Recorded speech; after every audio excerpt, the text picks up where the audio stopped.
Buenas tardes y bienvenidos todos a un nuevo vídeo del canal de YouTube de Un Libro al Día. Hoy nos acompaña el que para mí es autor de una de las que probablemente sea o debiera ser novela revelación en este 2026. Hablamos de David Muñoz Mateos. Buenas tardes, David, ¿qué tal? Hola, buenas tardes. ¿Qué tal? ¿Cómo estás? Muy muy bien, bueno, encantado de tenerte con nosotros y poder hablar de este Entre las hojas escondido, publicado en el mes de febrero por Muñeca Infinita Editorial. Si la memoria no me falla, eres el primer autor no traducido de la editorial. ¿Te sientes un poco como el emérito, lleno de orgullo y satisfacción? Pues la verdad que un poco, no te voy a mentir. Soy el segundo, pero el primero está muerto. Es un colombiano. Es verdad. La novela se llama Sí, de Marimonda. Mari...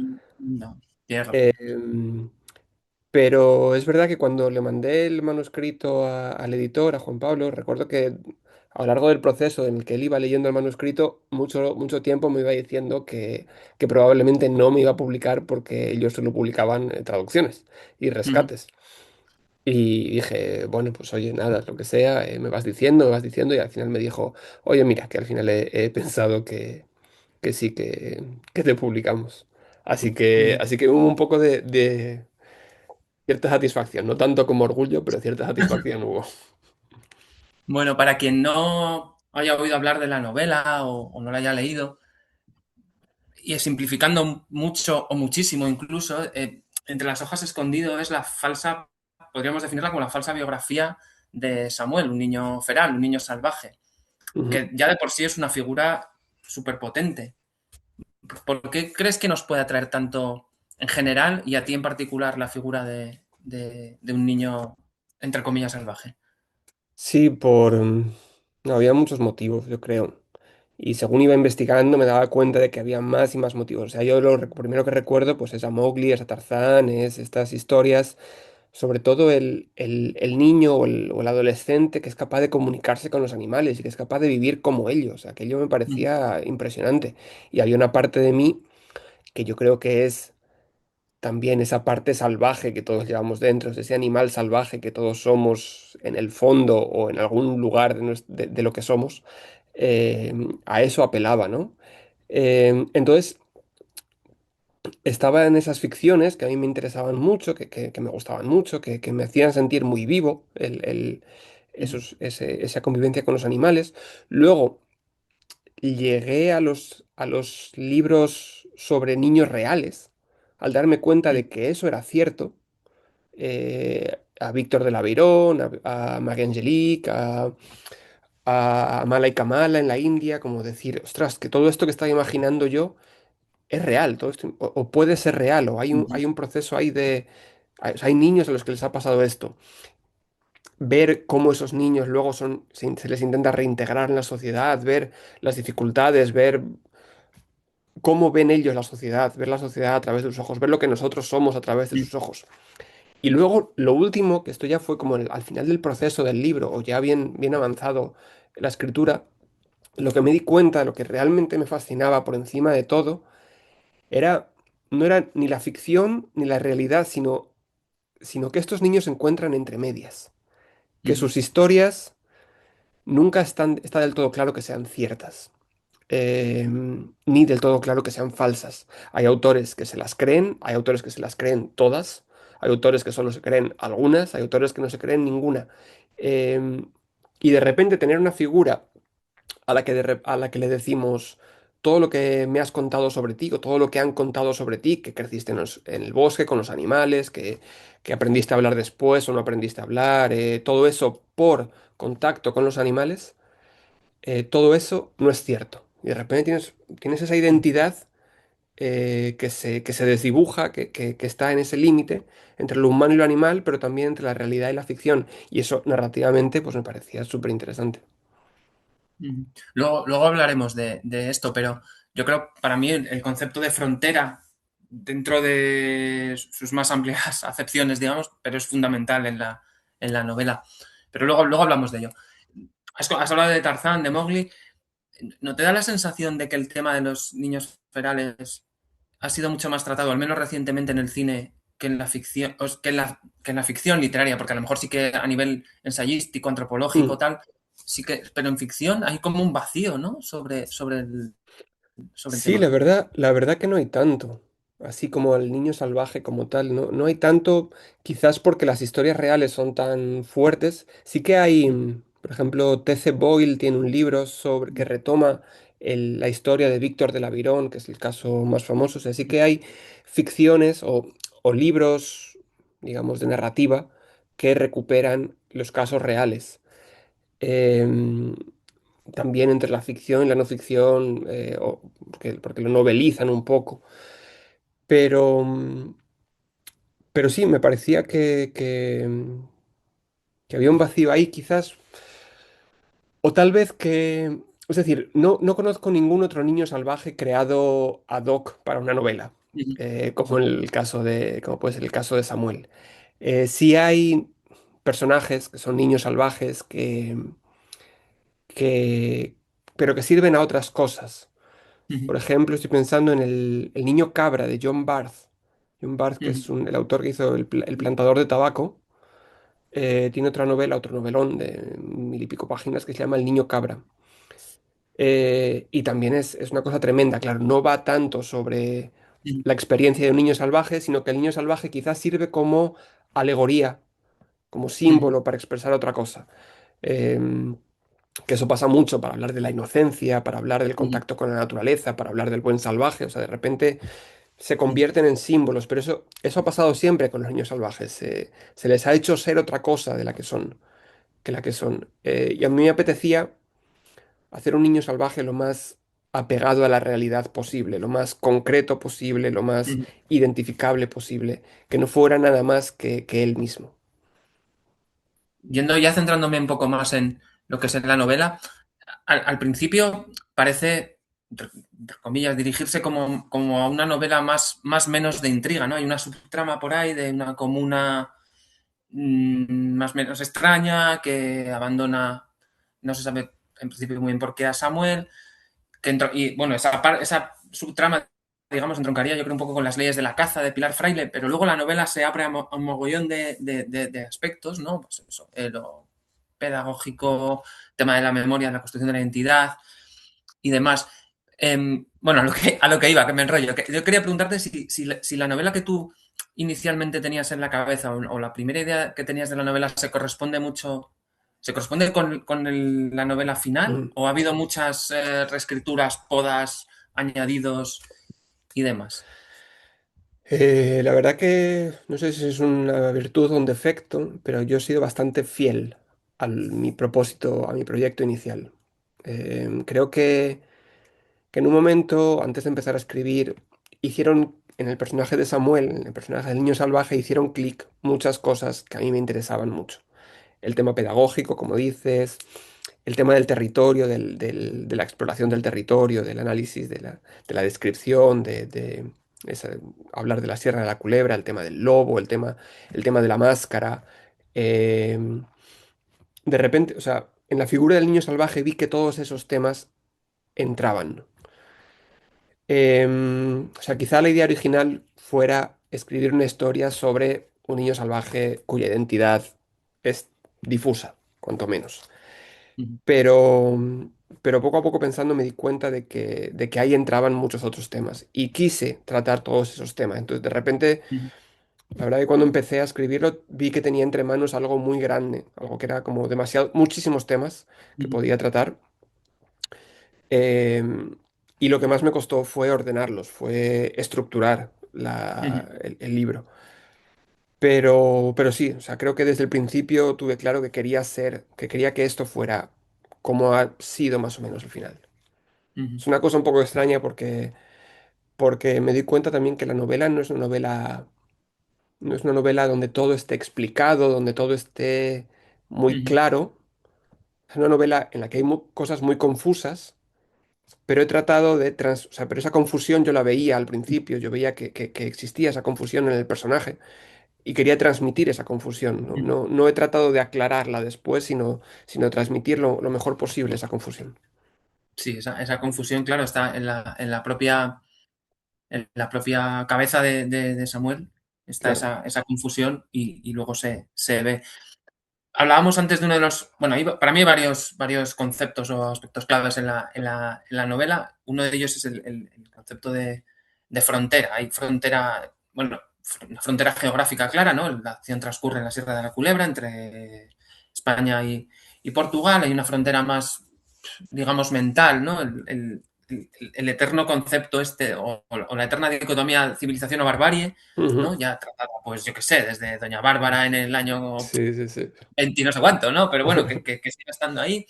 Y luego hay una frontera genérica muy clara. El libro es ficción, aunque terminas y dices, hostia, podía ser Mm, la biografía real de Samuel, ¿no? Es ficción y es novela, vale, pero también es ensayo, también es crónica, también tiene un punto de reportaje periodístico. ¿Qué buscabas con esta indeterminación, entre comillas, o inclasificabilidad, si se me permite la mm. palabra? ¿A nivel de géneros te refieres o en general? Y bueno, en general, más, bueno, a nivel de géneros, entiendo que te habría opciones para Claro, tratar todos esos temas que tú veías en la novela, ¿no? sí. O sea, en general, claro, Samuel es una persona, como hemos hablado, que está en el límite. Está entre la realidad y la ficción, entre el humano y el animal. No se sabe muy bien dónde está. Entonces yo quería que esa permeabilidad entre una cosa y otra se extendiese al resto de la novela. Me parecía que para hablar de un personaje así hacía falta una novela que fuera así, que estuviera en el límite, que fuese permeable. Eh, a nivel de géneros, esto lo planteé mucho cuando, o sea, te dije, quiero contar esta historia confusa, quiero transmitir esta niebla, pero, pero la empecé a escribir de diferentes maneras. La empecé a escribir desde el punto de vista de Samuel, la empecé a escribir con un narrador omnisciente, y cada vez me daban resultados que no eran los que yo quería. Y ya pensando en otros libros que tienen esta forma, ¿no? de un narrador que tiene un amigo y cuenta la historia de su amigo a través de unas entrevistas, pensaba en Doctor Faustus, pensaba en el Austerlitz de Sebald, eh, temas así. Me di cuenta que eso era lo que quería conseguir, esa indefinición, y eso viene de Sebald, que lo hace así claramente, el no saber si lo que te cuenta, está contando es real o no, y que eso sea donde nace la emoción, ¿no? Eh, Me di cuenta que lo que permitía este falso ensayo, o sea, yo iba directo a construir un falso ensayo, a que la gente tuviera la sensación de que fuera un falso ensayo con las herramientas del falso ensayo.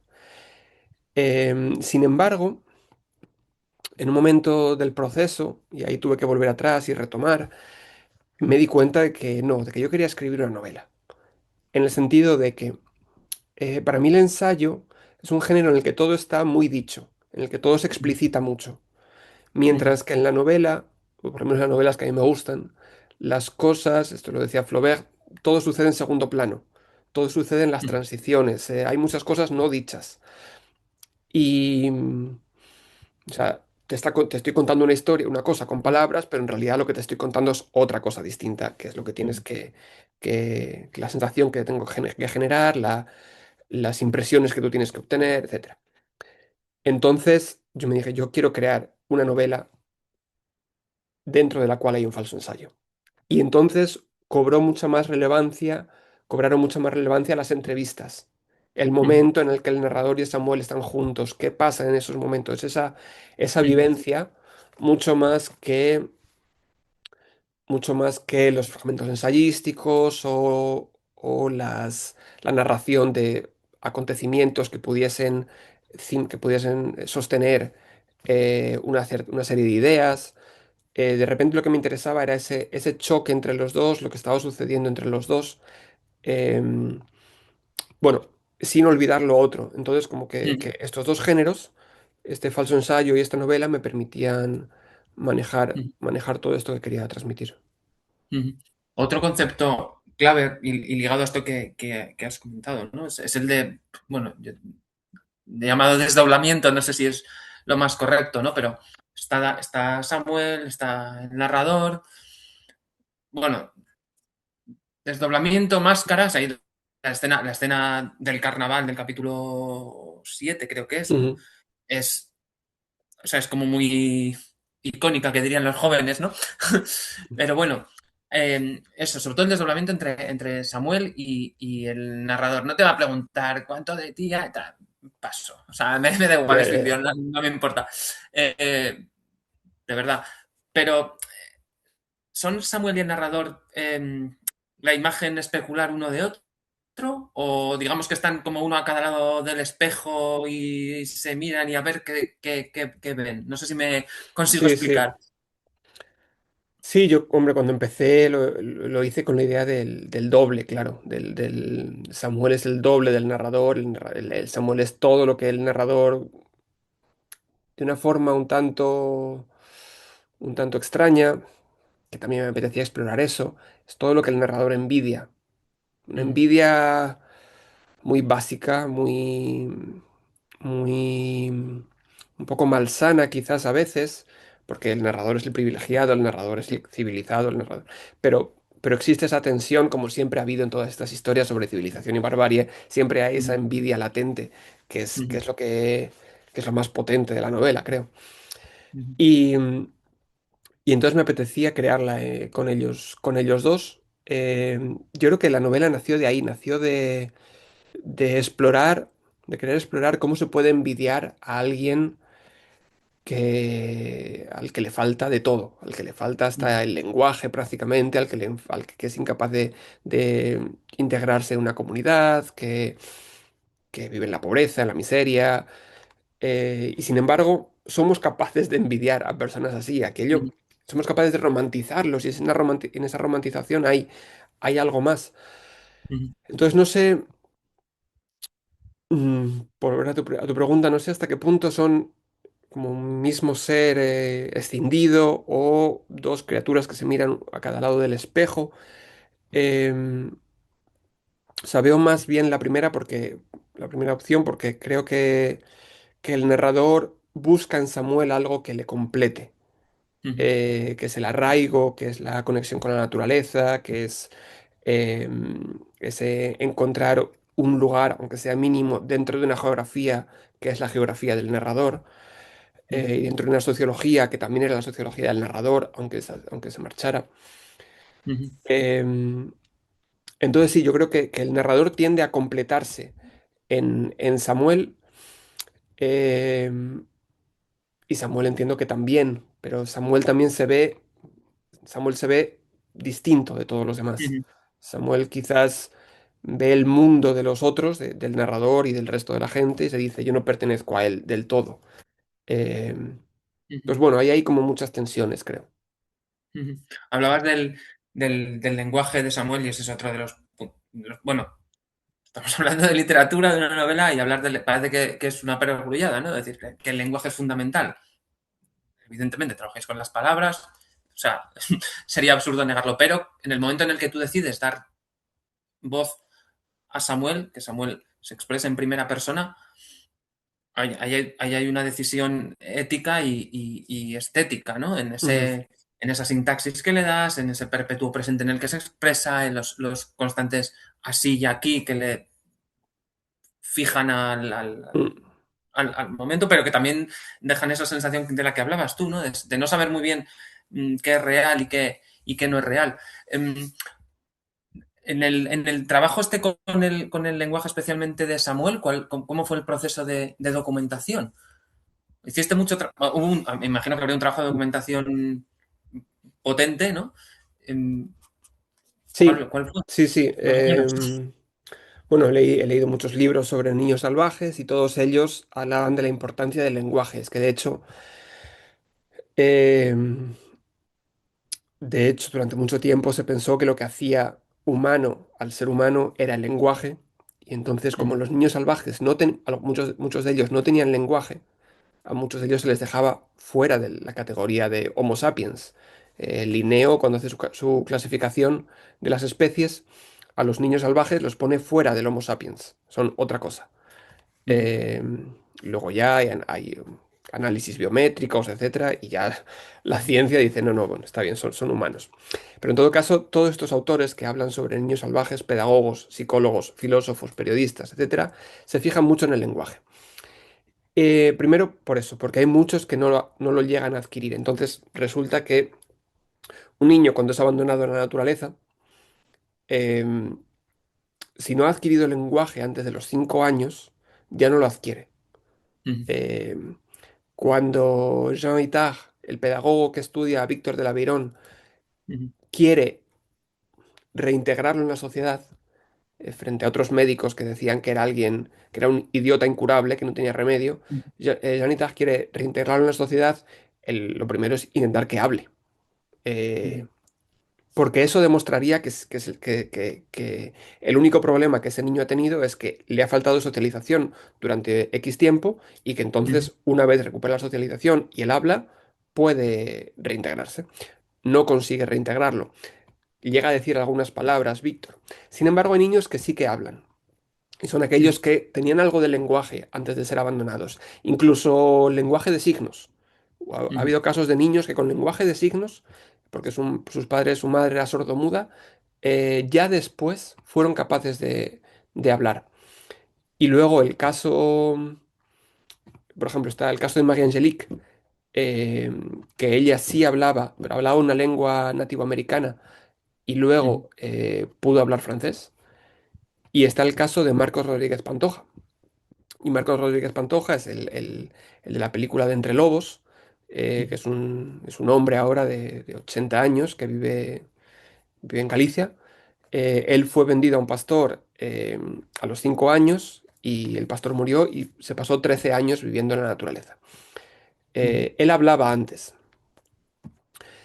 y cuando lo recuperan a los 18 años, cuando lo cazan, él había dejado de hablar. Entonces hay un proceso en el que él recupera el habla, pero se ujú, expresa con una sintaxis muy particular. Entonces yo me di cuenta también de esto, de que esa recuperación no era, de repente habló súper bien, como cualquiera, etcétera, ujú, sino que en esa recuperación también se producía esto que sabemos desde siempre, de que el lenguaje es una forma de reflejar nuestra manera de entender el mundo.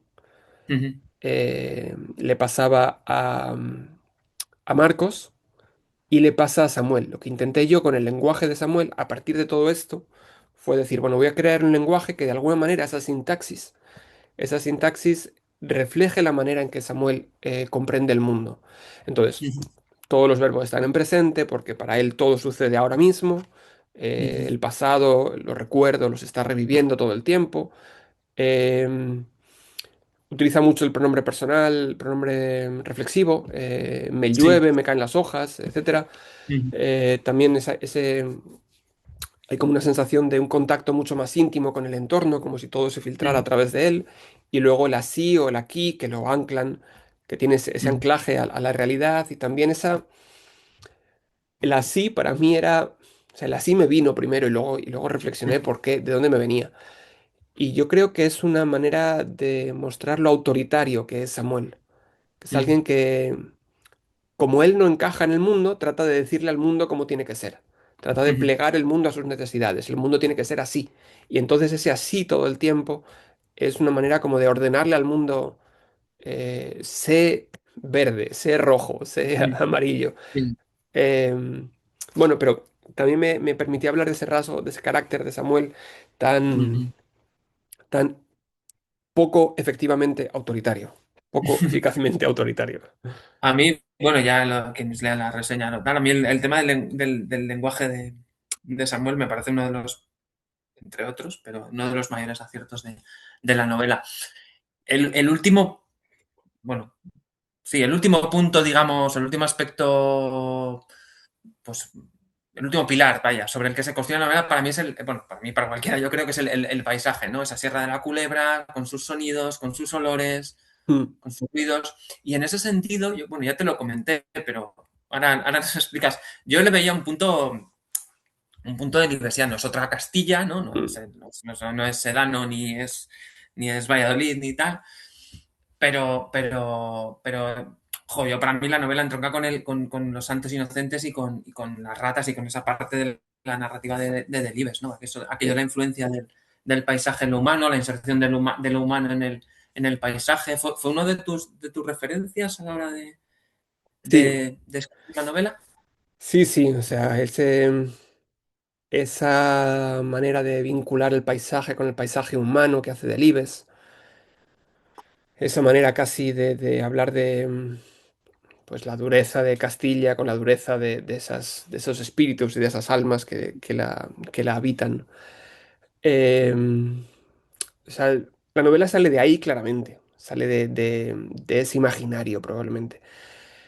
De hecho, yo en 2021 había empezado a escribir la novela ya, pero lo había dejado porque estuve unos meses dando clase en un instituto en Toro, ahí en Zamora. Ujú, Y me acuerdo que tenía que elegir un libro para que leyeran los alumnos y elegí Las ratas. ujú, Eh, y entonces como que esos meses estuve dándole muchas vueltas a Las ratas porque me parece un libro impresionante, ujú, impresionante. Eh, y bueno, el personaje del niño me atrajo mucho. No tiene nada que ver con Samuel, pero es un niño que tiene una comprensión de la naturaleza bestial. Em, lo que sí es verdad es que luego yo intenté alejarme de eso. Em, Quizá por este complejo que tenemos los españoles un poco ujú, con Delibes joder, sí. otra vez los garbanzos y el puchero y tal. Pero, pero Delibes es la leche. Es que es la leche. Es que, además con esta temática y con algo tan apegado al territorio, aunque Ujú, quisiera alejarme, tampoco podía alejarme mucho. Entonces, pues lo que te he dicho, luego me puse a leer, o sea, luego todos mis referentes eran alemanes, austríacos, estadounidenses. ujú, Pero claro, Delibes estaba ahí. Y, y veía en Delibes algo que a mí me gusta mucho y me interesa mucho, que es ser lo más preciso posible a la hora de describir un territorio, a la hora de describir un paisaje.